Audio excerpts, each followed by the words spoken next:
మన ప్రభువును ప్రియరక్షకుడైన యేసుక్రీస్తు నామమునకే మహిమ ఘనత ప్రభావములు కలుగును గాక. Jesus with has ministries Telugu YouTube channel వీక్షిస్తున్న మీ అందరికీ మా హృదయపూర్వకమైనటువంటి శుభవందనాలండి. బాగున్నారా? మీ ఆరోగ్యాలు బాగున్నాయా? అత్యంత ముఖ్యంగా ఈ రోజు ఉదయమునే లేచి ప్రార్థన చేసుకొని మరి వాక్యమును ధ్యానించారా? ఎందుకంటే గత నెలంతా కూడా దేవుడు మనల్ని ఎంతగానో బ్లెస్ చేశాడండి. దైవ సన్నిధిలో ఎక్కువగా గడపటానికి మరి ఎవరైతే అత్యాశక్తి కలిగి ఆ సమయాలని పొందుకొని మరి దైవ సన్నిధిని ఎక్కువగా అనుభవించారో మీ జీవితంలో తప్పక మేలులు ఉపకారాలు జరుగుతాయి. మీరేదైతే ఆశ కలిగి దేవుని సన్నిధిలో గడిపి ఉన్నారో మీ మీ పనులు చేసుకుంటానండి.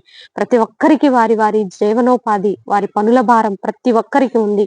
మీ టైం ఎంతైతే గత నెలంతా దేవుని కోసం హెచ్చించి దేవుని సన్నిధిని ఎక్కువగా అనుభవించడానికి మీ పనులు చేసుకుంటూ, మీ ఉద్యోగాలు చేసుకుంటూ, మీ వ్యాపారాలు చేసుకుంటూ, మీ జీవనోపాధిలో మీరు గడుపుతూ దేవునికి సమయం ఇచ్చారో చూడండి.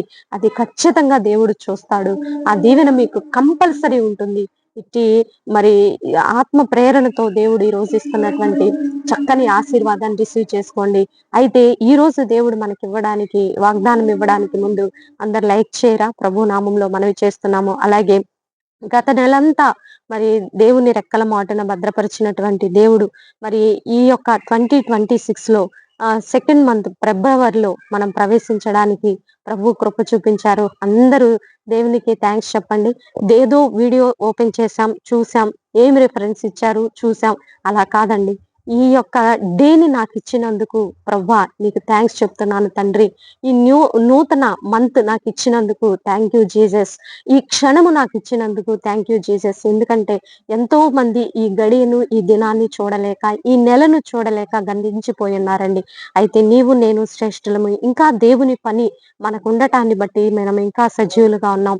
అందును బట్టి దేవుణ్ణి స్తుతిస్తూ ఈ ఫిబ్రవరి నెలలో మొదటి రోజు మొదటి దేవుని వాక్కు నీకు అందిస్తూ ఉండగా మరి హృదయపూర్వకంగా ఆసక్తిగా రిసీవ్ చేసుకోవాలని ప్రభు నామంలో మనవి చేస్తూ మరి ఈ రోజు దేవుడిస్తున్నటువంటి చక్కని వాగ్దానము కీర్తనల గ్రంథం 34వ అధ్యాయము 10వ వచనంలో చూద్దాం. చూడండి 10వ వచనంలో, సింహపు పిల్లలు లేమి గలవై ఆకలి కొనును, యెహోవాను ఆశ్రయించు వారికి ఏ మేలు కొదువై ఉన్నదంట.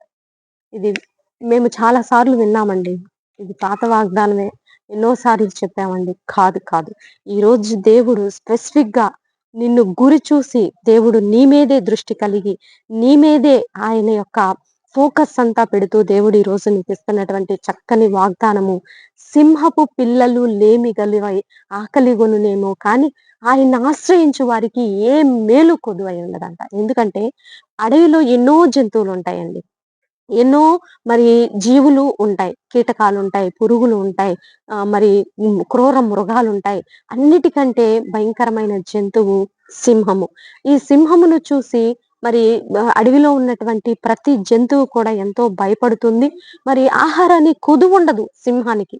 ఆహారం ఎక్కడైనా మరి వేటాడి తెచ్చుకొని మరి సంతృప్తిగా తినడానికి అంత బలము అంత పవరు ఆ అడవిలో ఆ సింహానికి ఉంటుంది. ఆ సింహమైనా ఆకలి ఉంటుందేమో కానీ ఈ లోకంలో దేవుని మీద ఆధారపడ్డటువంటి నీ జీవితంలో ఏ మేలు కొదువై ఉండదంట. ఎంత గొప్ప వాగ్దానం అండి.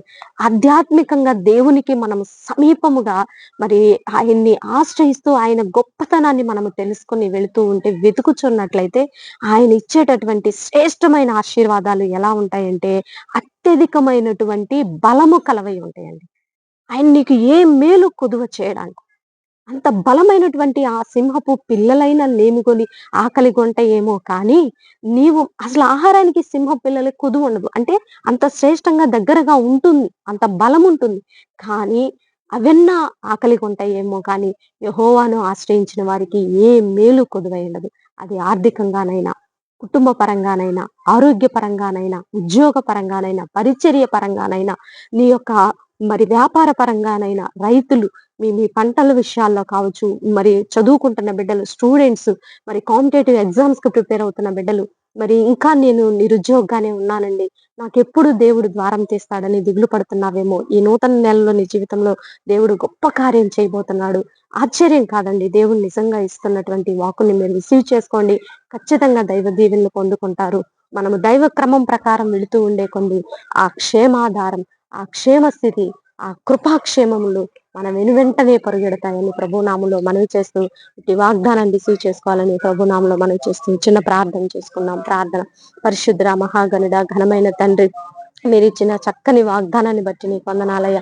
బలము కలిగినటువంటి సింహము అడవిలో ఆకలి కొంటుందేమో కానీ ఆ పిల్లలు ఆకలి కొంటవేమో కానీ మాకు నాయన నిన్నాశ్రయించిన మాకు ఏ మేలు కొదువ కాదని మీరు ఇచ్చిన చక్కని వాగ్దానాన్ని బట్టి మీ కృతజ్ఞతాస్థుతులు చెల్లిస్తున్నాను ప్రభా.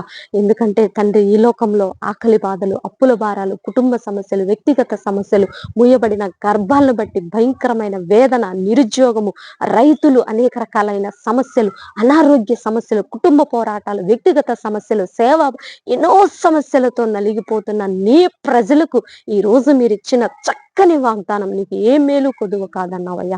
నిన్ను ఆశ్రయించిన మాకు ఏ మేలు కొదువు కాదు అన్న మాటను బట్టి మీ కృతజ్ఞతాస్తుతులు చెల్లిస్తూ భారతదేశాన్ని దీవించండి, తెలుగు రాష్ట్రాలను దీవించండి అయ్యా. ఈ రోజు బర్త్డే, వెడ్డింగ్ డే జరుపుకునే బిడ్డలందరినీ దీవించి ఆశీర్వదించమని, ఈ నెలంతా కూడా మీరు ఎక్కల మాటను మమ్మల్ని అందరినీ భద్రపరిచి ఈ మొదటి రోజు మీరు ఇచ్చిన వాగ్దానాన్ని బట్టి మీ కృతజ్ఞతాస్తుతులు చెల్లిస్తూ మా కుటుంబాన్ని కూడా జ్ఞాపకంలో ఉంచుకోనమని యేసయ్య అతి పరిశుద్ధమైన ఉన్నతమైన నామంలో అడిగి వేడుకొని పొందుకొని ఉన్నాము తండ్రి.